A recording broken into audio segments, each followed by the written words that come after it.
Deepak. Welcome to Argentina, first of all. Thank you. It's great to be back. We met 3 years ago when you came for the first time. I don't know if it was your first time here to Argentina, but I have a big impression when we met 3 years ago. And I have to remind you that I'm not here as a journalist, as a doctor, as a scientist.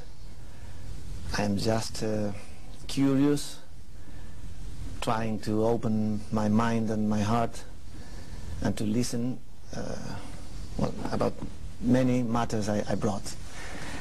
I was wondering what I was going to ask you on, and here I received lots of questions that some people gave me here, and then I wrote by my own some of them, so I'm going to mix them. Please take, sure. I am not sure.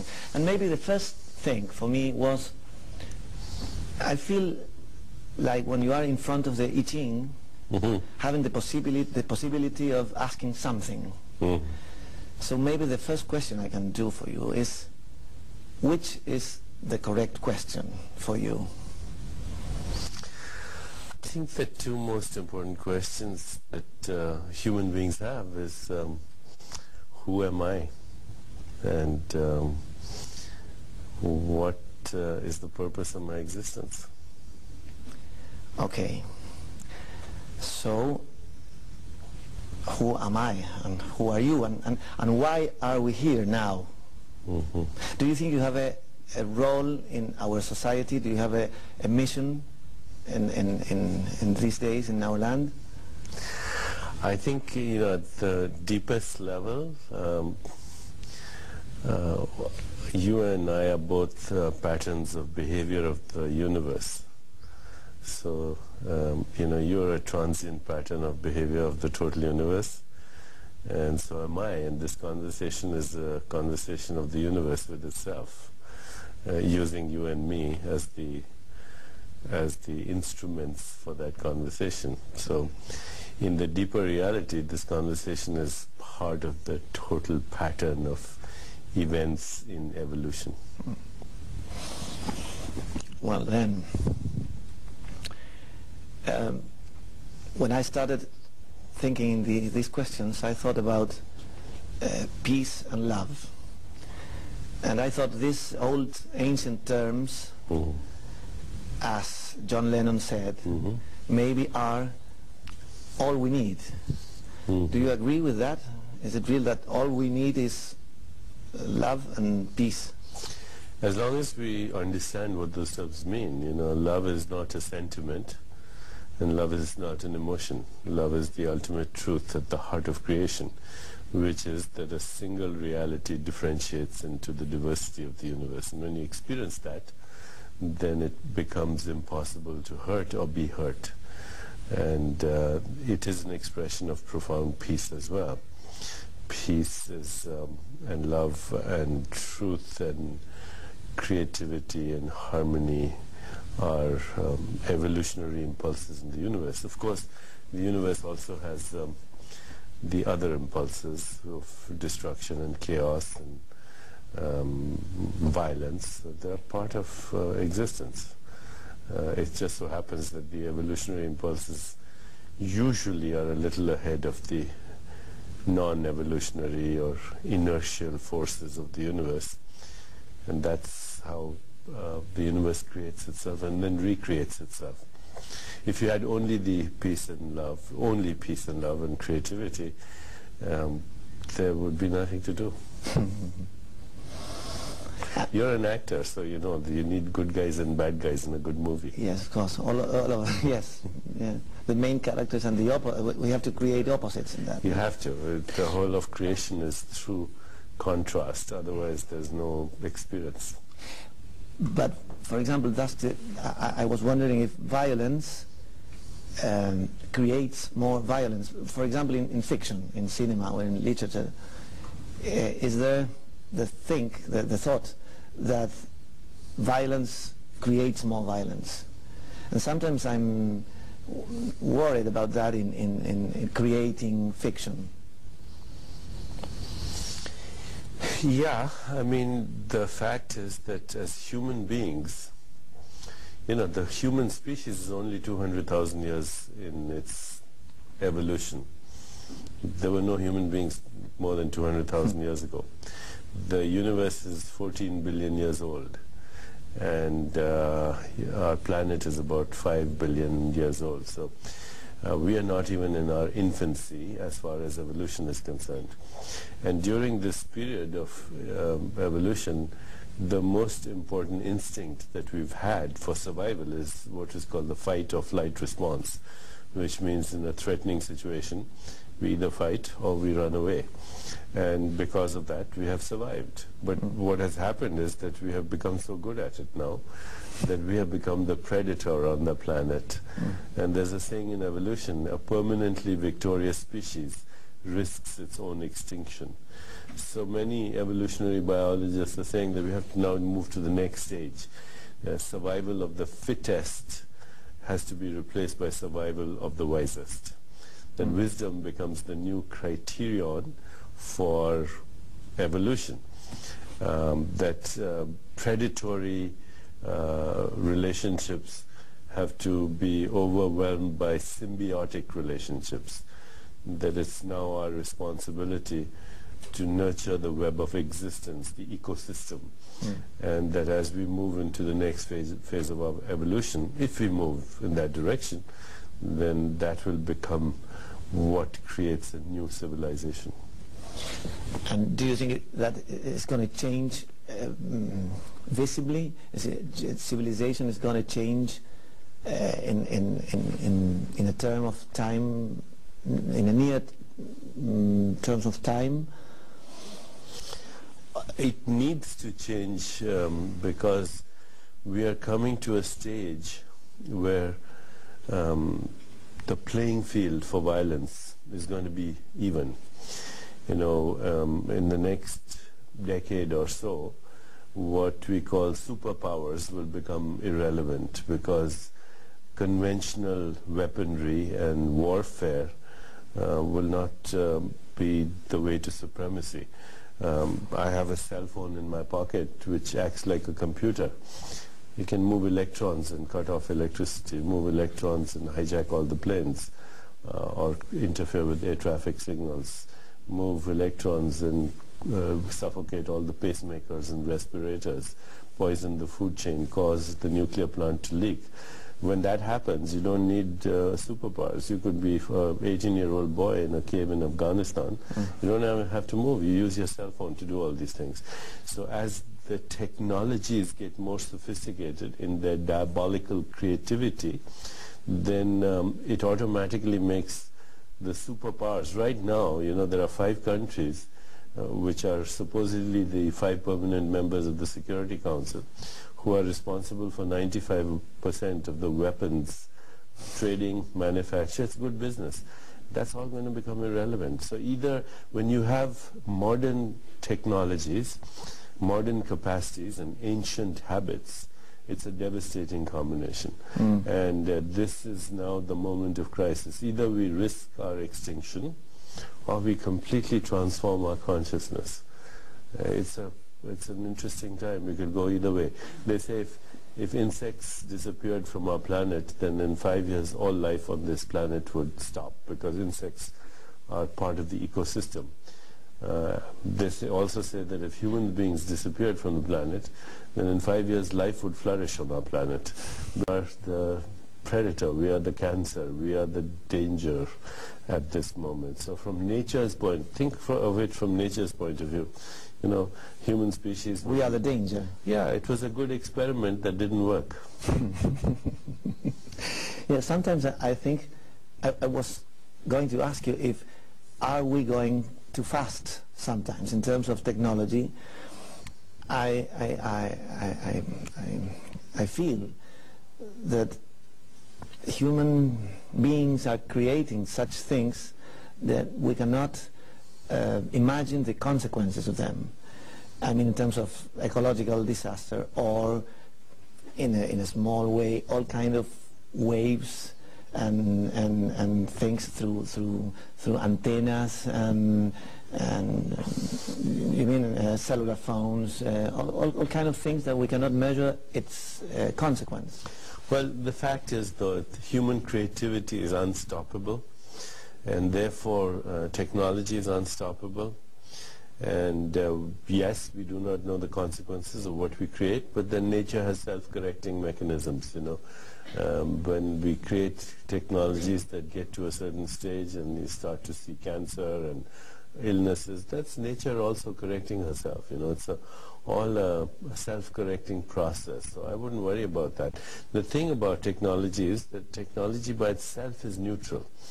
What we do with technology is dependent on our state of consciousness. We can use the same technology to restore the ecosystem, the same technology to bring economic empowerment to the poor, the same technology to solve conflicts in the world through creativity and economic and other incentives, the same technology to create cross-cultural understanding through cross-cultural music and entertainment and cross-cultural stories, the same technology to create new mythology which will give new raw materials for our collective imagination, the same technology to harness the power of collective intelligence.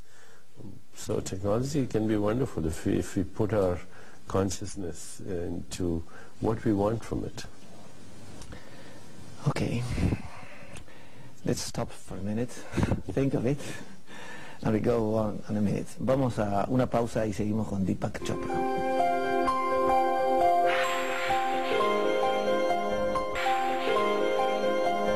You know, I've told you that 3 days ago, when I heard that you were coming to Argentina, I was wondering if we were going to meet again.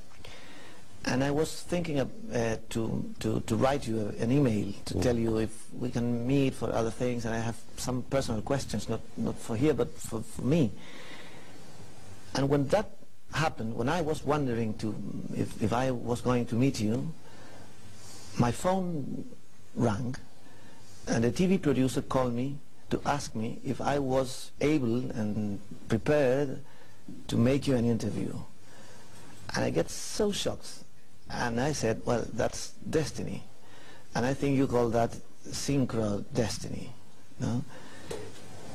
What you can tell me about that? Well, at the most fundamental levels of the universe, everything is correlated with everything else. It's called non-local correlation. There's physics to it that at the deepest levels of nature, there's infinite correlation. And in fact, that's the only way to explain nature or simultaneity. How does a human body, you have 100 trillion cells in the body, each cell does 6 trillion things per second, and every cell instantly correlates its activity with all the other cells. So a human body can think thoughts and play a piano and kill germs and remove toxins and make a baby all at the same time. That is because at that level there is correlation even without the exchange of energy or information signals. It's a very fundamental concept now, this non-local correlation in physics, in particle physics. What this means is that what we call accident or randomness in the nature or chance or coincidence is actually the very mechanics of creation. In fact, everything that happens in the universe happens because of this synchronicity. Now, because we cannot see the full picture, and with our senses, you know, we only see 1/1000th of what's happening around us, and everything else gets edited out. In the inability to see the big correlations, when we cannot see the correlations, we say, oh, you know, it's a chance, it's an accident, it's a coincidence. But actually, even the word coincidence is a good word, because it's coincidence, many incidents happening simultaneously. So synchronicity is a phenomenon that seems to be improbable, but in the deeper reality it's not. It's a phenomenon that's orchestrated outside the laws of space-time and causality. It's a phenomenon where everything is instantly correlated with everything else. But it's a phenomenon that occurs when you're in a more expanded state of consciousness, when you're not constricted or fearful or attached or worried or full of anxiety. It's more likely to happen. It's like you have an intention and you leave it, and there's no anxiety about it, and you're more in a state of interconnectedness, let's say. And you also then recognize that your very intention, you had the thought, well, that thought is also a pattern of behavior of the total universe. It's correlated with everything else. So it's not that your thought actually caused the event. Your thought was the simultaneous actualization of information in a larger bed of information. It was correlated with everything else. These are very important things to pay attention to, because it shows you actually that there's transformation happening through quantum leaps of creativity that are orchestrated through intention. Synchronicity is an expression of the creativity of the universe. You had the thought, but the universe then somehow creatively responded, it seems, to that thought. And it also shows you the connection between your inner world of thoughts, feelings, emotions, desires, and your outer world of space-time events, of relationships, of situations and circumstances. Normally we separate this. Have a private world, and there is a world out there which is everyone to see. But as far as the universe is concerned, this world here and that world out there are both its own patterns of behavior, and they're correlated. Yes. Well, it happens with health. I mean, health, it's the normal way of being. Health, it is a sort of holy order that exists in nature. But I've heard about you that we can help to co-create that health. Is it no? Do you think that it's that possible? How can we help to do that? By not interfering. Everything that's happening in nature is through effortless spontaneity. You're not making your heart beat right now. It's doing it. You're not regulating your blood pressure. It's doing it. You're not regulating your body temperature. It's happening. You're not regulating your blood sugar or the secretion of hormones. All this activity is happening simultaneously and effortlessly. The same thing is true in nature. A bird is flying effortlessly, fish are swimming effortlessly, flowers bloom effortlessly. So you see in nature there's a principle called do less, accomplish more, and ultimately do nothing and accomplish everything. It's the spontaneity which with something comes out of nothing. The whole universe comes out of nothing. Nothing becomes everything. Now, whenever we interfere with that process through stress, which is the perception of threat by either feeling physically threatened or emotionally threatened or psychologically threatened, or getting too attached to me and mine, I am separate from everything else, or having attachment to the outcome, or using too much effort, or resisting the present moment, because the present moment is also a conspiracy of the total universe. You fight the present moment, you're fighting the whole universe.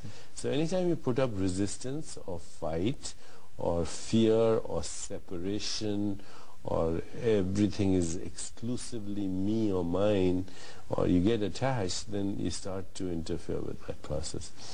Health is wholeness. Health is holy. Health is holy.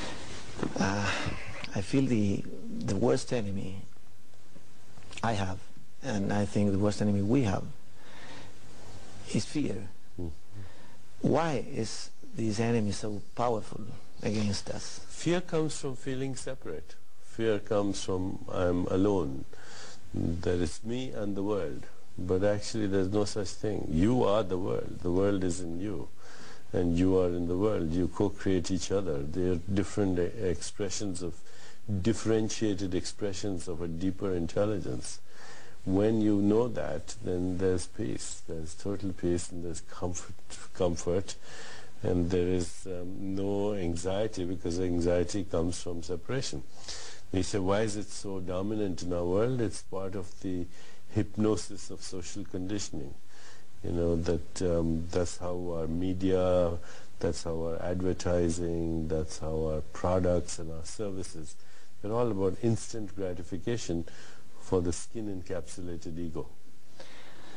In the Western world we live, it's little, sometimes I feel it's difficult to deal with that because we are constantly receiving the influence of excess of stimulation, the most of the times in the wrong way. Yeah, and especially if you receive it through childhood, then your little brain and the child thinks that's reality, unfortunately. So it's a deep hypnosis, and one has to be conscious of it. One has to take time to say, you know, just because it's all prevalent around me and just because everybody's behaving like this, it doesn't mean it's normal.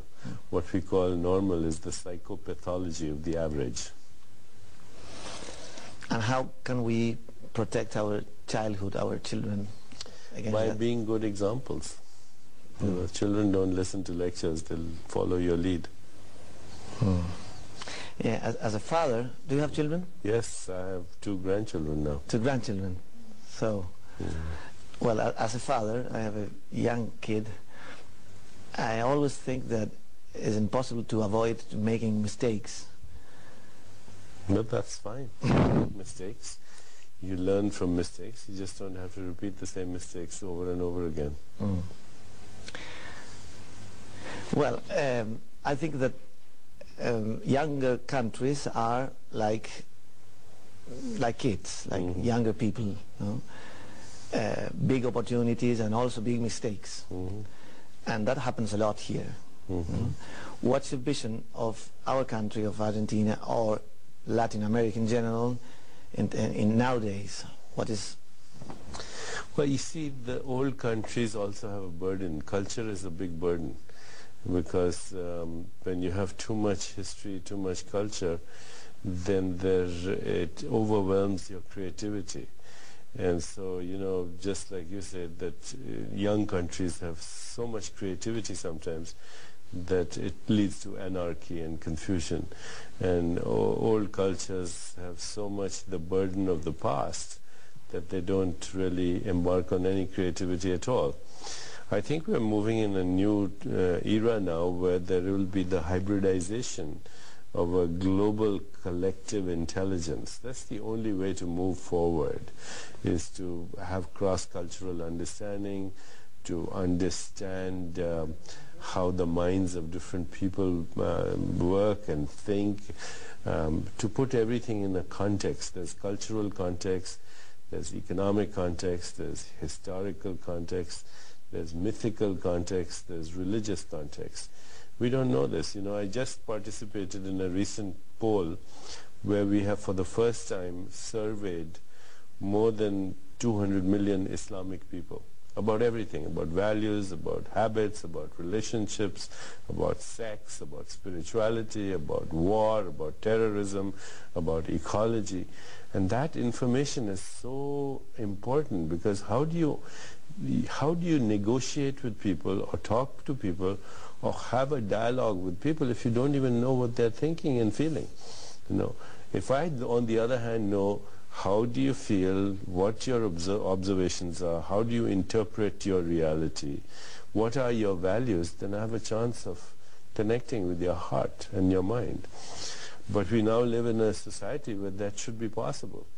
You know, instead of trying to solve all our conflicts through violence, you know, and belligerence and arrogance and militarism, which is very primitive and is no basis, you know, today with the intelligence that we have in the world to have to do that. It's like medieval, you know, and yet that's the only way we behave. And if we are going to move to the next stage of our evolution, we have to use our collective intelligence. There's a lot of intelligence in the world. It needs to be harnessed and connected.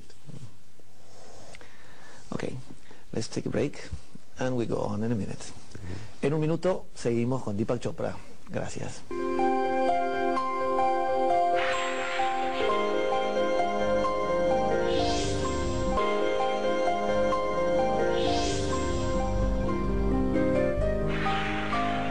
I was thinking, how can we learn about this? Where can we go? Where can we help? Where can we join? And I heard you speaking about the GSA, so you can explain us how's the work there and which are the goals in GSA? Mm-hmm. Well, actually, we have a new foundation called the Alliance for the New Humanity. Mm-hmm. And we have a website in Spanish also and in English. The website is www.anhglobal.org. www.anhglobal.org. Okay. It will be on the screen now. Yeah, okay. Now, what this is it's an effort to create a global community, both online, but also virtually and actually geographically, of what we call the new planetary mind. There are a lot of people in the world who are doing amazing things for ecology, for conflict resolution, for women, for children, for human rights, for social justice, for helping the poor become economically free. So they're already doing it. You know, these are like neurons that are all over the planet. The goal is now to connect them. And once you connect them, what you see is, oh, so-and-so is doing this, so-and-so is doing this, so-and-so is doing this. First of all, you get inspired. The second thing is you say that, you know, maybe I can help this person, or maybe this person can help me. So first they come together, then they connect with each other. And once they connect with each other, they exchange information, they exchange inspiration, they morally support each other, and sometimes they come up with creative ideas for even helping each other financially. I think we think of our foundation as a dating service. You know, when you connect two people, you don't know what's going to happen. Okay, they may fall in love. But they should meet. Okay, but they should meet. Yeah. And so what we're saying is there's so many conscious people, so many conscious communities, so many conscious organizations that are doing so many things. They should meet. And once they meet, we don't know what can happen. Once you reach a critical mass of consciousness with people like this, the world could transform. You know, it took a few mothers to get together in America and say, you know, if somebody drives and they're drunk, that's against the law. Okay, it took a few people to say, you know, you cannot smoke in public places. And now, you know, many restaurants you can't smoke, at least in North America. It takes a few people to change the world, always. It's always been done by a few people. And what we feel is if we start to connect these people and create this critical mass of consciousness, a day may come when they say, you know, if this country goes to war, it's not part of the family of nations. We don't want to have any. You spoke about creativity, and I was thinking, which is the precise mission of art in our lives, because art has been with us since the old times. So which is the mission of art? And why is art so near us? Yes, you know, one of the things the United Nations is doing right now is they have a plan for what they call global Millennium Development Goals. You know, so many mosquito nets in Africa, curing of AIDS by such and such year, removing poverty, etc., etc. And what people are discovering is that you can have these goals, but they do not work till you have a convincing story. Okay, that human beings are storytellers, and what we call reality out there is the story that we have told ourselves. Therefore, art, theater, music, these are the ways we tell our story. And you know, that's why people watch soap operas, that's why we watch television, because they want to see the story. They're fascinated by stories. We've told ourselves a story that is now the projected reality. And it's time to change the story. It's time to change the narrative. And there's no more powerful way to do that than through the medium of art. And even in these places, you see where the United Nations is working on AIDS, for example, you have to start, first of all, what's the story? Okay. It's not enough to give them drugs. You know, to us, By the way, it costs $10,000 US dollars to treat one patient in Africa with AIDS per year. 10,000 US dollars. Why? Because the drugs are sold at market prices by multinational companies, and that's how they make money. But the same drugs can be bought in Asia for $400. But that's, you see, that's part of the story. Those drugs are not good. We have to change the story. But it's not the drugs. It's also the behaviors, the facts, the exploitation of women, the trafficking of children, the violation of human rights. Once you start to tell the stories compellingly, and you say, this is what is happening in our society, then we are, human beings are compassionate, loving, understanding people. That's the real function of art. And art is here to create the new mythology, the new story that we want to spark our collective imagination with. Because it is in our collective imagination that the solution to whether it's AIDS, whether it's poverty, whether it's ecological disasters, or whether it's war. It's healing in a previous level, or not? Yes, it's healing at a much deeper level, yes. See, America's fascination with war. You have movies on First World War, on Vietnam, on Second World War, on Korea. It's crazy. It's totally the story. Even in the future, and the Star Wars. Star Wars, it's all about, the stories are all about violence. So that creates the collective, sparks the collective imagination. You have to change the narrative. I always thought that humor is a high level of intelligence. Humor is the highest level of spirituality, yes. Oh, thank you to confirm that. Highest level of I'm glad to hear that. And why? And why? Synchronicity is an expression of God's humor, isn't it? Synchronicity is the paradox of existence. If I have to explain a joke to you, then it's not a joke. But when your soul recognizes the paradox, it laughs. Qué divertido. I'm using a lot. I'm enjoying a lot.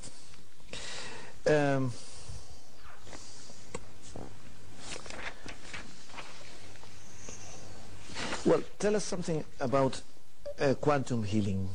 That is one of your main, I think. Yeah, a quantum in physics is the smallest indivisible unit in which waves of information and energy are either emitted or absorbed. So a quantum of light is a photon. A quantum of electricity is an electron. A quantum in consciousness is an idea, a thought. And medicine has for long recognized a phenomenon that it never understood. It's called spontaneous remission. So a person has a disease and then the disease goes away. And more we recognize what is happening. It's an example of biological creativity. So quantum healing is biological creativity, a shift in consciousness and a shift in biology. Because your consciousness, which is the same thing as your soul, your spirit, it simultaneously differentiates into what we call perception, what we see out there, whether we see is threatening or nurturing, cognition, how we think, moods and emotions and feelings, biology, behavior, social interactions, personal relationships, and environment all create our everyday reality. But this everyday reality is a function of our state of consciousness. When there's a shift in consciousness, then everything changes. The environment changes, relationships change, social interaction changes, biology changes, behavior changes, perception changes, moods change, and thoughts change. It's a complex thing, but it is an example of biological creativity. So you have two people with cancer. One behaves totally predictably, dies in such and such time. The other person, for whatever reason, had a shift in their consciousness that allowed their biology to respond creatively. That's quantum healing. And is it real that we can change our DNA? You don't change the DNA, you change the expression of the DNA. The expression? Yeah. So, your DNA responds to your internal dialogue. If I threaten you with something, your DNA will stop making messenger RNA for immunomodulators. You know, it's been done, many experiments have been done. The DNA has an infinite, almost an infinite amount of information. Most of it is unexpressed, okay? Most of it is unexpressed. And your state of consciousness, whether you're feeling threatened or fear or love or compassion, will actually influence the behavior of the DNA. So you don't change the DNA, you change the behavior of the DNA, what it expresses. I heard something about activating the 13 helicoids or spirals in that. It's, I am wrong, or well, you may be right. I don't know the technical aspects I don't know. of this, but certainly, you know, the DNA is very flexible in its response to what's happening in consciousness and what's happening in your inner world, and even your thoughts influence the behavior of your DNA, your moods, your emotions. Thank you very much. We'll wait a minute. Ya volvemos. Hay más.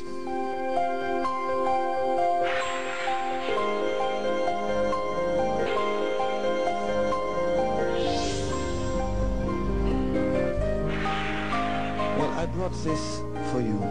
I choose one of our spring flowers for you, and I want to give it to you and to ask you something. Yeah, that's beautiful. Thank you. I want you to tell me something about this flower and about beauty. Why do we find beauty there? And what is beauty? Why is beauty so important? Well, there's a poem by the Indian poet Tagore. He says, when I feel beauty, I know it is truth.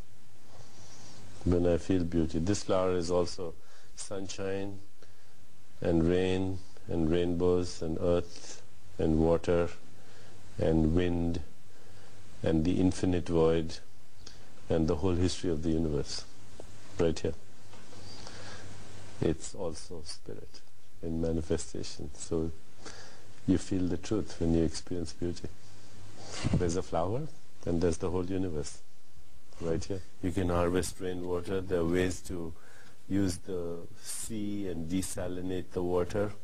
There's a lot of creative ways to harness the... It's ultimately, you know, nothing is destroyed. It's all recycled. Your body is being recycled since the beginning of creation. You have at least 1 million atoms in your body that were once in the body of Christ or Buddha or Michelangelo. So if we understand that nature recreates herself constantly and we just facilitate that intelligence in nature, then there's no lack of resources at all. But we have to see that it is done from a selfless point of view. Right now we have a situation where 5% of the world consumes 50% of the world's resources. Is it true that water molecules have a sort of memory? Yes. As Emoto said, there is a sort of... He's right, absolutely right.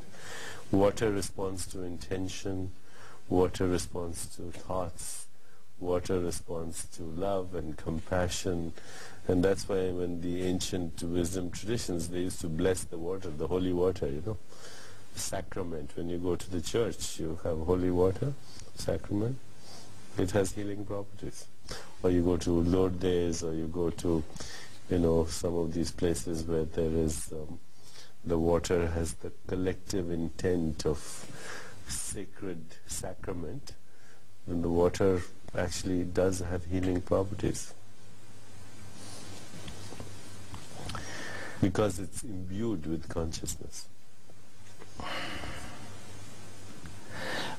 Why are we so scared about death? Well, because we are not aware that death is the ticket to life. Because, you know, your skin cells die once a month. If they didn't, your skin would be like leather. Your stomach cells die every 5 days, so they recreate themselves. In medicine, biology, we use a term called apoptosis. Apoptosis is programmed cellular death. And when cells forget to die, they become cancer. Cancer is a vacation from death. So at every level, at the atomic level, at the subatomic level, at the molecular level, at the level of your organs, The universe is dying, so it can recreate itself. Where's the 2-year-old that you once were? It's dead. Okay? The 2-year-old had to die so the teenager could emerge. The teenager had to die so this mature person could emerge. And one day this person must die so the universe can recreate itself in a fresh way. Every child that is born is the universe looking at itself with fresh eyes and more creativity. If we didn't have death, the universe would be mummified. And there would be no music, there would be no art, there would be no humor, there would be no dance, there would be no rhythm, there would be nothing. It would be a static, living mummy.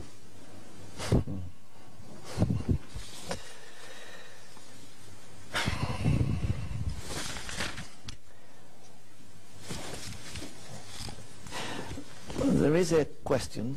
There is a question that many years ago I couldn't answer to my son. But I said to him, go on asking about that because that will lead you somewhere. I think that question is the beginning of something. So I cannot answer you, but you go on asking about that. And he was 2 or 3 years old, and he asked me, if God made everything, who made God? Can't you answer me? First of all, who is God? God is being that becomes. So God didn't make anything. God became everything. Okay. The universe is the physical body of God. And there is a level of reality that's transcendent, which means it is acausal, which means it operates outside the laws of space-time and causality. So that level has no beginning and it has no ending. It's infinite. Now we cannot imagine infinity, but we put a symbol, mathematics symbol, so that's infinity, but that doesn't mean you know what infinity is. As soon as you say there was a beginning, then you're immediately left with the dilemma. If there is a beginning, what's there before the beginning? If you say there's an ending, then you're immediately left with the dilemma, what's there after the ending? If you say there are edges in space, then the immediate question is what's there after the outermost edge? So our new physics is not only more confusing than we think it is, it's more confusing than we can even conceptualize. And yet the fact is that infinity is the reality, okay? That the real has no beginning and has no ending. It is acausal. Nobody made it. It is its own self. And it furthermore does not exist in space-time. It's transcendent. You can't conceptualize it, but you can experience it.